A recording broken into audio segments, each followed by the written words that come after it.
are about to talk about the song Alimony, or Alimony, depends on how you want to pronounce it, off of Even Worse. What are your thoughts on Alimony Monet? I mean, this is super fun. It's funny. I feel like this is a quintessential deep cut, right? I don't feel like I hear people talk about this track very much. This feels like it's definitely on the less beloved side, maybe? I don't know. Am I talking wrong? It's funny. We were just saying how, like, when we did I Think I'm a Clone Now, in my mind, that was like something of a deep cut, but I think I've been proven wrong. I feel like everyone absolutely loves, and I love that song too. It's mostly just like perception of what's big or what's notable or whatever. I feel like this is one, I think this took a long time in my Al career to hear this song at all. So here's what I'm going to say out the gate about Alimony, and then we can dive into it. And similarly to what I said on the Vanna White episode, this is not an indictment of the song quality, but more a praise of how good the overall Even Worse album is. I do think that this is the worst of the parodies on this album. Between this, Fat, 6 words long, Lasagna, like it's the last parody, I think it's the lowest point of the parodies, but I still think it's really good. Like, it's a really strong joke. Yeah, I don't know if I think it's the weakest, but I hear you. Yeah, I think the joke is good. I think it's a little bit...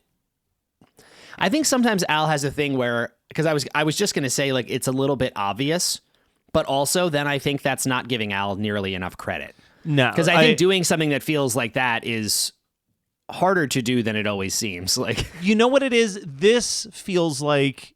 Because I wouldn't say that it feels obvious, but this feels like morning drive time shock jock parody song. Like, sure. Like it's just like, hey, here's something relatable for all you guys driving to work, for those ladies taking your money in their alimony payments. Yeah, like that kind of vibe. But you know, Alimony is a parody of Monet Monet, as covered by Billy Idol. The musical diatribe aimed at the narrator's ex-wife, who has taken everything he owns for alimony payments. Although Alimony sounds like it was recorded live, complete with clapping, screaming, yelling, the track was entirely recorded in the studio. I love that they did the fake live recording to match the Billy Idol version, which is a live. I guess another funny thing I never put together, that the Billy Idol recording, there is no studio version of Billy Idol doing Mony Mony, I don't think. The single was this live cut.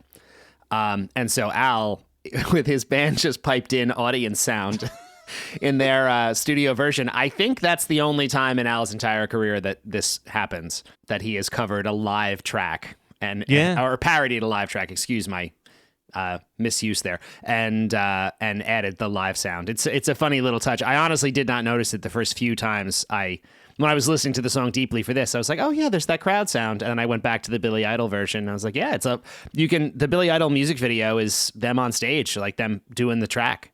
Yeah, it's definitely a nice little touch. But I agree, it almost, the crowd noise becomes like white noise within like 30 seconds. Yeah, you forget about it pretty quickly. Yeah, but then if you are actually listening to it, it is there the whole time. Yes, it's a goofy idea, but yeah, there's some high points, there's some low points. It's rocking. I mean, he and the band sound great. I mean, this is like a great cover. Like Billy, we'll start here with like, this is as with almost every other parody on this album, it's a cover, but man, does Billy Idol like really add some energy into the original with the live cover, and Al's band does an excellent job capturing that. It's funny. So again, we need to address that this is the second song by Tommy James, that originally by Tommy James and the Shondells, that Al has parodied on Even Worse. Someone on our Facebook group named Damon pointed out, which I thought this was a great point to make. Billy Idol's cover of Mony Mony went to #1 on the Billboard Hot 100 and actually knocked Tiffany's cover of I Think We're Alone Now from the top spot. It also finished directly behind the Tiffany song at number 19 in the 1987 year-end Billboard chart. So, in 1987, a fantastic year for Tommy James. Yeah. My God, this guy got 2 #1 singles on covers of his song and 2 Al parodies A double Al bump. Bump. The royalty Not checks bad. that were rolling in for those 2 years is I hope is he must have nothing to be he bought ashamed himself of. something really nice with the money from those two. The true irony would be if Tommy James got divorced and lost all of that Al bump money to an alimony. I have a quick Tommy James story to tell. Ooh. Because it's specifically about Mony Mony. And this is not exactly my story. It's something I heard from a friend, but I feel confident in the legitimacy, and I think it's worth telling because at least it cracks me up. A friend of mine was auditioning to be in Tommy James's band. This is fairly recent, I'm going to say in the last like 20 years or so. It might even be longer than that, honestly. And he's a bass player, and they're auditioning bass players. And there's a room of people who are auditioning. This is like a big gig. It's an open call. All of these people are auditioning. And as he's waiting, people are going in one by one and are playing for like seconds before they're stopped and sent out. And he can hear the band start, and it's like literally got through 2 chord changes, and it's stop, go, you're done. Yeah. And he's like listening and doing the thing of an audition. He's like, oh my God, what are these people doing wrong so fast that they are getting dismissed instantly from this gig? He finally goes in. It's his turn. He's now super nervous, right? Like this is like, oh my God, everyone is screwing this up. I don't know what to do. And he starts playing, and the audition track is Mony Mony, and they start playing Mony Mony, and he's going, and they haven't stopped him, and he's playing the song. He doesn't feel like he's doing anything special or different, but the song is continuing, and he's like, oh my God, and he starts feeling better, and he's like, wow, they're not pulling me. This is great. He must like me. So they're going and going, and they finally get to the pre-chorus of the song where it's the call and response, like, I said, yeah.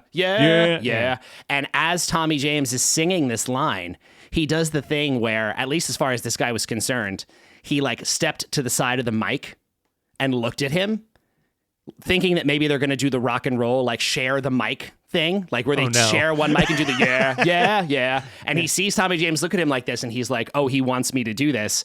This guy walks up and does the call and response, and he just goes, into Tommy James's mic, and instantly it's like, stop.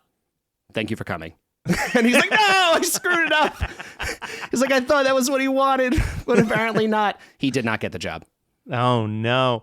I would love to know what it was that was like getting people cut left and right. I that part of the story was never clear. I don't know what it took. I don't know what happened. He swore, he's like, I don't feel like I was doing anything differently. Like if you listen to the bass line of Mony Mony, it is just quarter note, like da da da da da da da da da. I was going to say weird bass line. It's doing nothing interesting or special at all. Comparatively for instrumentation, specifically with the bass, since that is your ballpark, sure, it's like we're talking about this right now, and then next week we're talking about a song where it couldn't be more different how much the bass has to do. Mm-hmm. Exactly. The next song. Yeah, this is not, and that's again, that was what he was freaking out, because he's listening to this and be like, what are they doing wrong? Like, this is not. Do you think they were getting too funky with it? I never heard that side of the story. Like that's my best guess. He never knew what they were doing wrong or what he was doing right.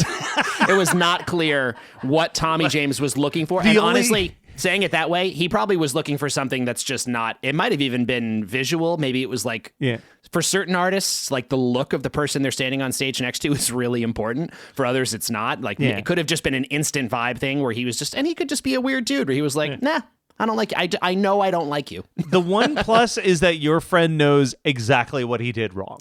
Yes, he had very, very real clarity on what the mistake he made was, which nobody else got.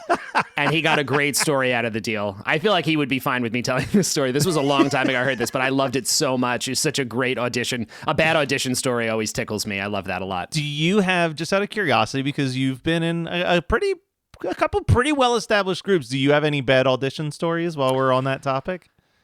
You know, I kind of don't. Although, you know, and this I'm going to say as best I can without showing off. I haven't auditioned for anything in a while. I just get asked to do something, which is a great position. I'm very grateful for it, because auditioning is a nightmare. It's wonderful. I'm very, very grateful for it. But I will say, first time I auditioned for Wheatus, I did not get it.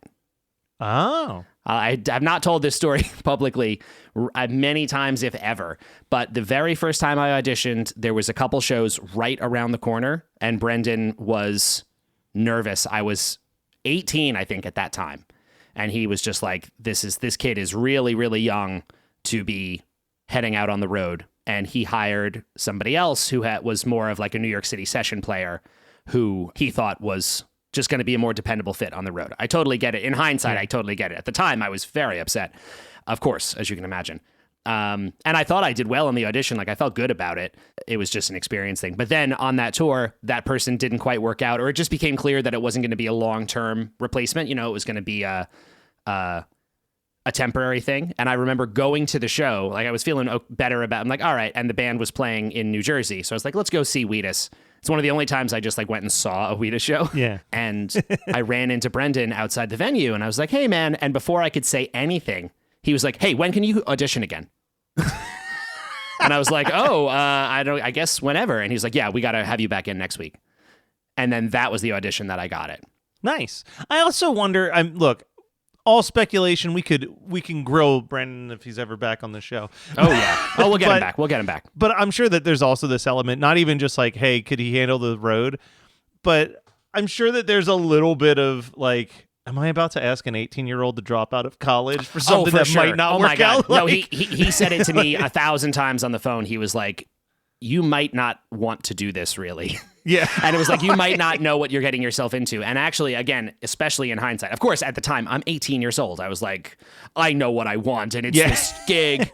And funny enough, I didn't fully appreciate at the time. It was a very dark and uncertain time for Wheatus. Like, that was a period where the band had left the major label deal, was trying to function independently, but was having a really hard time, like, establishing itself as an act that was going to continue making records. It was tough. I mean, the future of the band was not certain at all. Yeah, so to ask like an 18-year-old to drop out of college for a band that might not even make it to the end of the year was exactly. And at the time I joined, I even said to him as part of my sort of the pitch, I was like, I was at NYU, and I was like, NYU gives me 2 years of no questions asked leave, and I can come back. I was like, so I have 2 years where I can do this, and if it's not a good fit and you're right and I don't like it or something changes, whatever it may be, I can go back and there's no harm done. I'm just a little bit behind. I'm a little older than my classmates. Yeah. That was the pitch. And I honestly thought I would go back. Did Matt ever see again? I never went back. I really, truly thought I would go back. I thought, I'm like, oh, when the band has some quiet time, I'll go back and do another semester. Yeah, it'd be a story. Yeah, like I got a story to tell. But all right, that's awesome. All right, so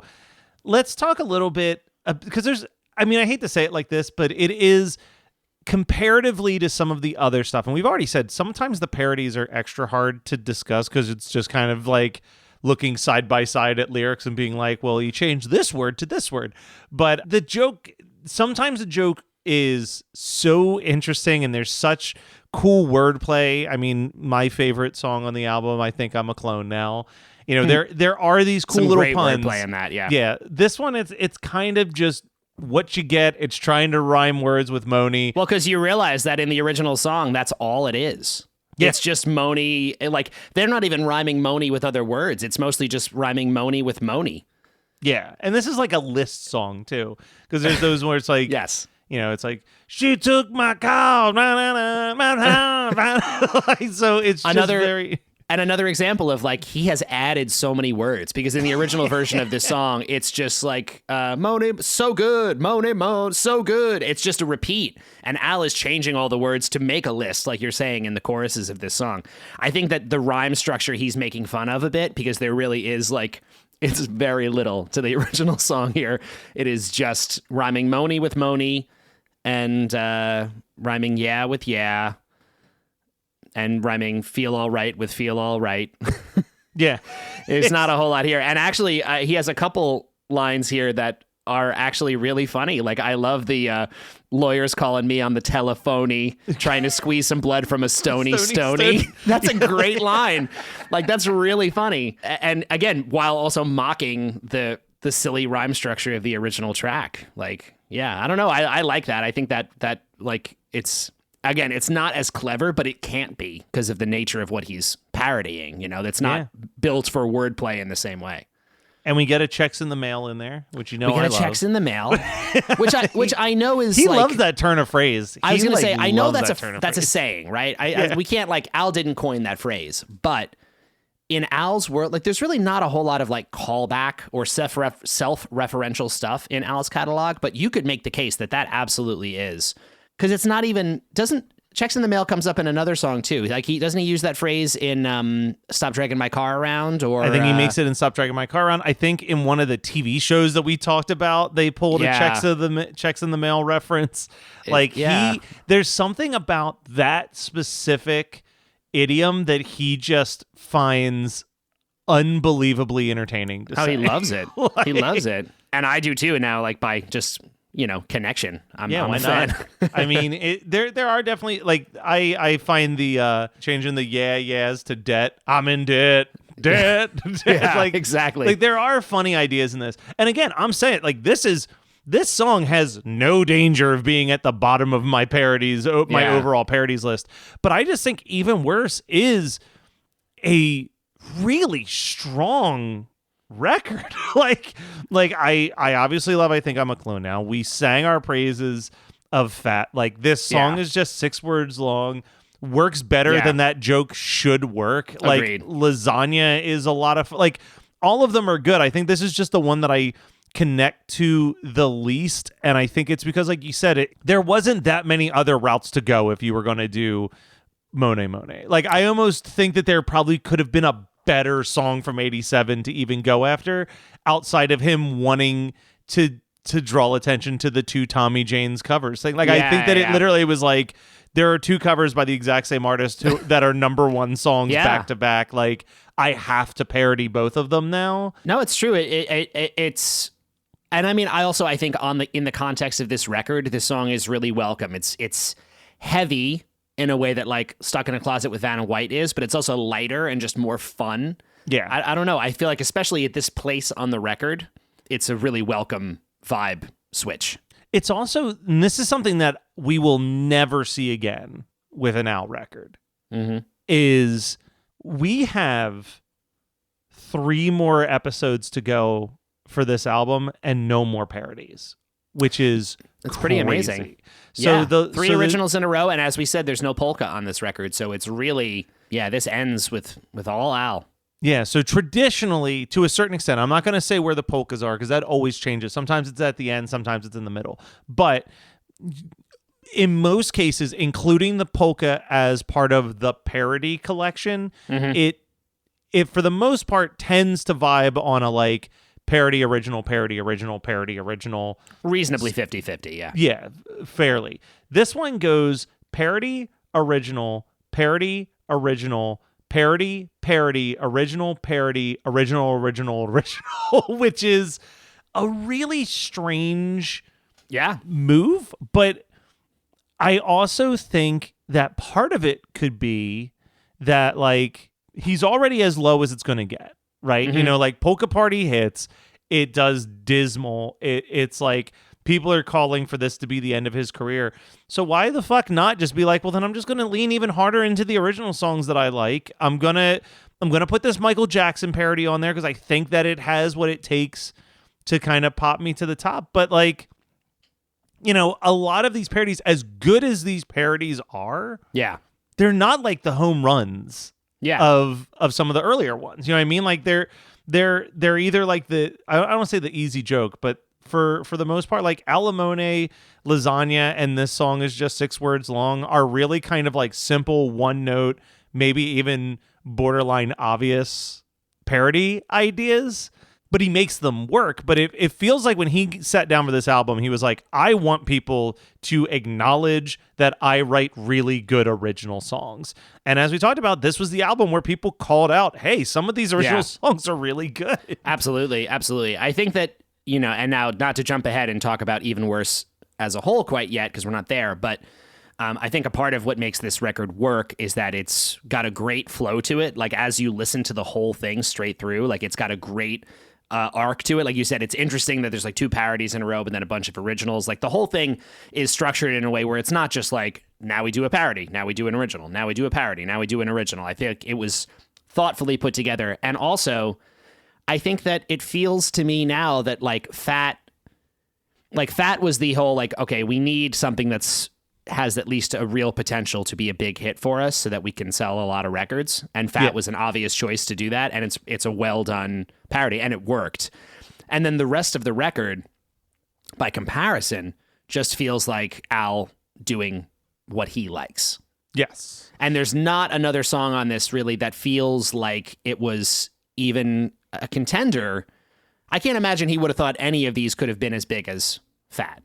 They're not made that way. And I'm maybe that's just us looking backwards unfairly, comparing the success of like Bad to Mony Mony. Like maybe just now we don't see those as even at all.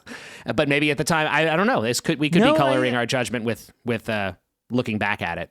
I think that there's some validity there. I think that you're hitting a solid point because, you know, like not only is that the aspect, but then like what else is he doing in 1988? He's doing what we're gonna talk about as the next album, the Peter and the Wolf Carnival of Animals Part 2. Like something that is so unmarketable. Like it's like completely unmarketable. Yeah, I think that there's definitely something to be said for him maybe learning from the course of his first couple records that an important thing to do is to do stuff that is the most fun and interesting for him.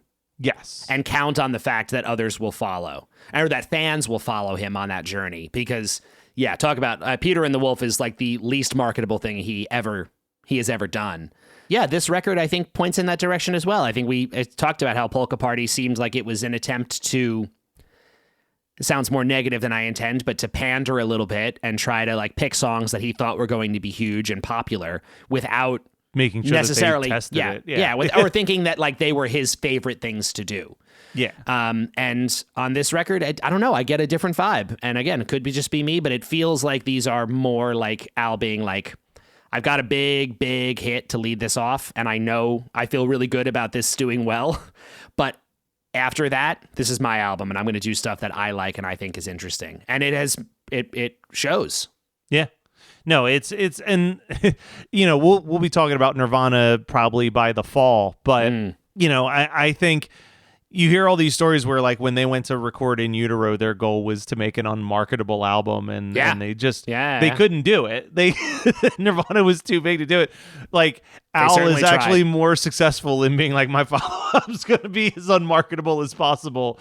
I'm going to literally just make 2 30-minute long tracks that no radio station would ever dream of attempting to play. I am so excited to talk with you about Peter and the Wolf. But before we get too ahead of ourselves, because we were definitely fast forwarding a little bit in this conversation, I wanted to point out, because I was listening to to Alimony, and there's very, very distinct backing vocals in this song by a lady. And I did a little bit of a deep dive. Ooh, can I guess? Go ahead. Is this another one of the many female backing vocals from Popeil? That's what I thought, but it is not. No, This is not Lisa Popeil. This is a lady named Nicolette Larson. Now, Nicolette Larson had a hit in 1978 with a Neil Young cover. She did a cover of Lotta Love by Neil Young, which is now... I would recommend. It's a very pleasant, like yacht rock vibe Neil Young cover. It's really pretty and it's very, very good.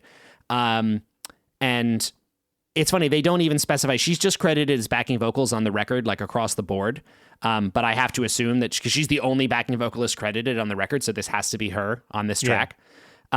Her resume is very impressive. She did a lot of work with Emmylou Harris. She also worked with Linda Ronstadt. Nice. She sang on a Neil Young record following doing that cover of his. And the real thing I'm building to is at the time that this was recorded, she was dating Al. Oh. They were a couple. I guess that's what led her to be on the record. Apparently it was very short-lived, but there's a little bit of tea for you guys that I'm spilling here. There about is Al's something... dating life. We haven't really taken a dive into Al's romantic relationships. It's mostly been pretty private, to be fair. Generally speaking, it has, yeah. I mean, we know that he had a hot and heavy thing with Madonna for a couple years, as we learned, but... No, but, well, yes, exactly. but I do have to call out, that's extra interesting to think about the fact that Al's now ex-girlfriend is doing backup vocals on a song about alimony. I know, right? They didn't get married, obviously, but still, I know there's something hilarious. there's something very, very good about that. I found on Al's website from way, way back in the day, he used to do a Q&A thing where people could submit questions and he would answer them. And someone asked him, have you ever dated any well-known celebrities? And he notes Nicolette Larson. He also mentions, I very briefly dated Terry Nunn from the group Berlin. Nice. Lorraine Newman from Saturday Night Live. Okay. And then he says, and yes, during her hiatus between marriages, Victoria Jackson. So there's a few interesting things there, right? First of all, Lorraine Newman's in that Amazing Stories episode that we covered, where she is dating I hadn't Al's thought about character. it at that time, but yes, now I wonder, because Al's been married a long time, so all of this stuff was this period. Very quick, yeah. I don't know immediately right now when he got married, but we're talking the 80s here, so this would have been the time. Yeah. And depending with Victoria Jackson, I mean, this could potentially be like a, hey, good for you, Al, you're clearly a good guy, because I know. I like that he didn't elaborate at all. he didn't. But if it was between I'm not going to sit here and do the full Google of when was or wasn't Victoria Jackson married, but like obviously she's in UHF in '83, and then in '91 he's having her talk to Kurt Cobain for him, which theoretically we could just assume, if it's very brief, it could have been while they were making UHF they dated, but that they stayed good enough friends that he did feel comfortable asking. I know, yeah, for a favor, and her being receptive of that. I'm impressed. It's very interesting. And again, we're probably not going to have any more information than that about Al's dating life. I did just look, and I'm surprised he got married in 2001. That's later than I thought. Yeah, but it was still. Yeah, he's been married for a long time now, so he had some years of dating in there. I didn't do enough research to know if Nicolette appears on future records. We'll cross that bridge when we come to it. But I will say she unfortunately she passed away a few years ago, so not available to ask these questions to. But and Al did actually note that he was sad to have heard of her passing when that happened. So I think they stayed somewhat friendly, it seemed like. 91 Donkey Lane is a magical apartment complex that contains immense power, but lacks intelligent inhabitants. What is happening? I'm getting texts. Why are we getting a lot of texts? People found out what we did. Oh, dividing Mike Myers into an infinite amount of tiny Mike Myers? Listen to 91 Donkey Lane for free on Spotify or your favorite podcasting app. More at 91donkeylane.com. See you there, you donkeys. There's one last thing I want to talk about very briefly, because I don't think we get more Billy Idol except for maybe a quick appearance in a polka.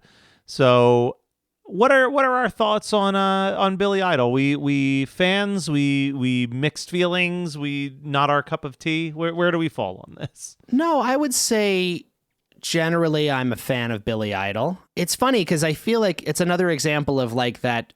Actually, I don't know. What's he best known for? Before he was a solo artist. I don't know if this is his best known song. I don't think this is his best known song. I was going to say, before he was a solo artist, he sang in a group called Generation X. Yes, which has the great song Kiss Me Deadly. One of my favorite incredible punk songs. Incredible song. So good. And Dancing With Myself was originally a Generation X song that he then covered again as a solo artist when he That's right. branched away from that group. White Wedding is a pretty big one for White Wedding's huge, yeah. Cradle of Love is the song that pops up on a polka in the 90s. Oh, which yeah, is that's kind right. of like I forgot about that. Yeah, it's kind of like his last big thing. He put out an album called Devil's Playground, I want to say in like 2001, 2002. This is going to be a very deep cut reference. But the opening song called Super Overdrive, if you play for yourself in the headphones just the first 15 seconds, it literally sounds like he sounds like he's Beef from the movie Phantom of the Paradise, like the vibrato that he like sings that song with. In the devil's playground with an idle mind, straight up ready to go. Announce the time. Great reference, by the way, for people. Watch Phantom of the Paradise if you haven't seen that movie. That's an excellent. That's more obscure than it should be. Agreed. I have his Christmas album. He put out Billy Idol Presents Happy Really? Holidays. Matt, when I tell you that this is the most boring Christmas album, like it is just Billy Idol alone at a piano just singing Christmas standards. It's brutal. I was gonna say, this is the thing. It's like this guy was like this like punk new wave superstar, and that's just not. It's, you know, he's been around too long. It's unsustainable. I don't know. Very few people are able to pull that off for like an extended period of time. But I mean, the more I'm even looking at, I'm actually now seeing Happy Holidays from 2006. Oh boy, look at that that's cover. Tough. I'm looking at that cover. People got to look up this cover. Billy Idol, Happy Holidays. Oh no. But yeah, I mean, the Generation X records are really good. And his first couple, like the album Rebel Yell is great. We didn't even mention Rebel Yell. That was another huge hit. Rebel Yell was a huge hit. And the fact that this is the one that that Al chose to parody, as again, is interesting. Like we said, we do get another Billy Idol appears in a polka later, but yeah, looking back now, for this to have been the song to parody by Billy Idol, had a lot of big hits. This was definitely not his biggest, but I still think it really works really well. And again, I think that you mentioned this about Addicted to Spuds, and I think it might be here too. I actually think that Al's version might rock a little harder. Yeah, I think it rocks a little tiny bit harder. But yeah, I like Billy Idol just fine. Like his hits are good ones. Yeah. White Wedding is a fucking great song. Like it's a really White good Wedding is a song. great song that for me at this point is permanently linked to the opening credits of The Wedding Singer. Yes. Just a big movie from my childhood. I'll never not think of it that way. Well, I don't want to ruin this for you, but that's not technically the opening credits song. It's You Spin Me Right Round is what the opening credits are, but it's after he's left at the altar. Okay. It's the first song that Matt. kicks All in. right. You have listen. No, Drew you're Barrymore absolutely was right. one of my first celebrity crushes, and I wore out my copy of Wedding Singer. Because You are of 100% right. I officially apologize. all right, I think we're at a point where we can rank Alimony. I think we probably can, yeah. I think I kind of see the spot where I'm putting this, but I'm kind of curious where you're putting this first, actually. I'm just, the one last lyric I wanted to make, because I love the working 3 jobs just to stay in debt. That is a good line. That is just a great good line, lyric. and just, that is a grim line. Where am I putting this? I'm going to put this, this is going to probably hurt your feelings. Oh no, you're putting it above I Think I'm a Clone Now, aren't you? No, I'm actually not, but I'm putting it above Ricky. Okay. I'm putting it in between Ricky and Addicted to Spuds. I'm going to put this just above Living with a Hernia and just below I Love Rocky Road. Okay. Again, it's I would say of the parodies on this album that I think are all pretty good, this is the most middle of the road of the ones. But that's still, I mean, it's still better than Toothless People. It's still better than I Want a New Duck. It's still, like, there's some really bad parodies in Al's back catalog so far. Yeah. But this is this is good. This is good. I think this occupies this space where it's like, it's not like mind-blowingly clever. Like you don't finish listening to it and be like, oh my God, he is a genius. Yeah. You don't feel that way, but you just listen to it and you just go like, yeah, that's good. Yeah. Nice job. That's fun. That's really fun. Like it is undeniably fun. It's clever in the right ways. It's a great high energy track. Again, I think I love where it sits on this record. Like in terms of just playing this album start to finish, it's just a great spot. But yeah, it's not the most like brilliant thing he's ever done. But that's okay.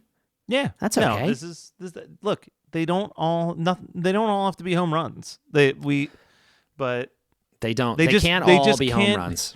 They just shouldn't ever be Toothless People or I Want a New Duck. Like that's the bar that I've set. You know what? We're gonna see if we can get another Want a New Duck in the mix here.